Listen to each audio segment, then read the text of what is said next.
eye level. "Are you a God-fearing man?" Lenny knew how this went, and he nodded rapidly. "Go to church every week." The man arched a skeptical eyebrow, but Lenny wasn't lying. He hadn't believed in God since the war. But when you were homeless, you spent a lot of time in churches because they were open, they were warm, and that's where the food was. Unfortunately, technical truth didn't look like it was going to earn him dinner tonight. "Is that so?" the young man said, gripping the offered money tighter than ever. "Show me. Quote me some scripture, and the money's yours."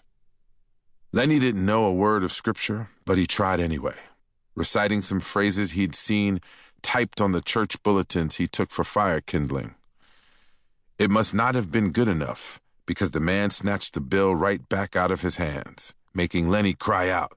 "Come on, man," he begged, watching the man pocket the money again with loss in his eyes. "Have a heart. I'm just trying to survive." "Really?" the man said. "Just survive?" Lenny nodded. "Ain't we all?"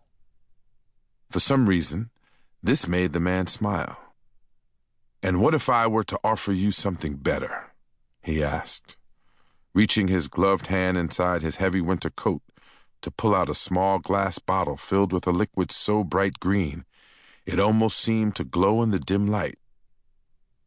"Something new?" Lenny recoiled at once, swearing to himself. Just his luck.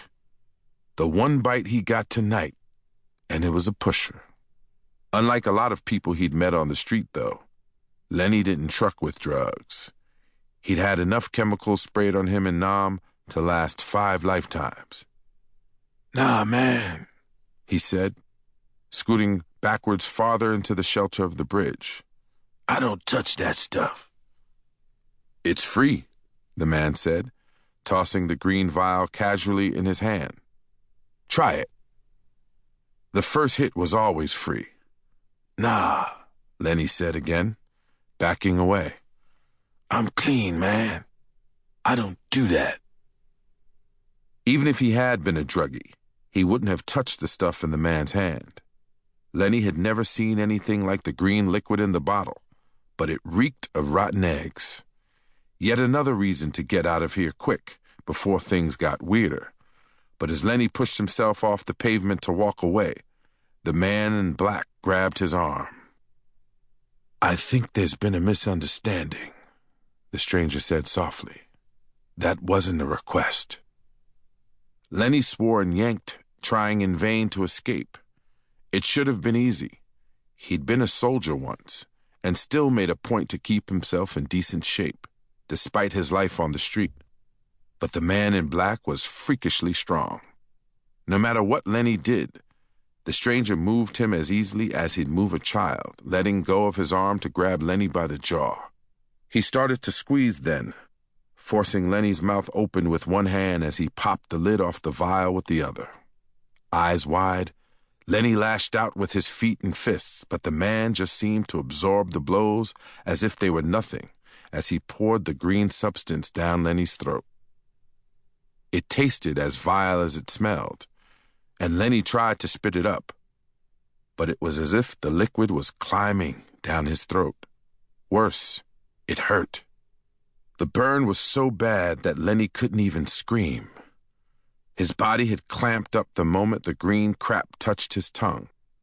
He didn't even feel the sidewalk when he fell backwards, his body convulsing in the alley as the burning liquid rolled down his cheeks and sank into his skin. He was still fighting to take a breath when he heard the man whisper in his ear, "Thank you for your service." Lenny's eyes bugged open, but he couldn't say a word. He couldn't breathe, couldn't move, couldn't do anything but lie there and watch the stranger's shiny shoes as they walked away, vanishing into the crowd of oblivious evening commuters pouring down the stairs from the elevated train station across the street. No one caring at all. He will wipe away every tear from their eyes, and there will no longer be any death. There will no longer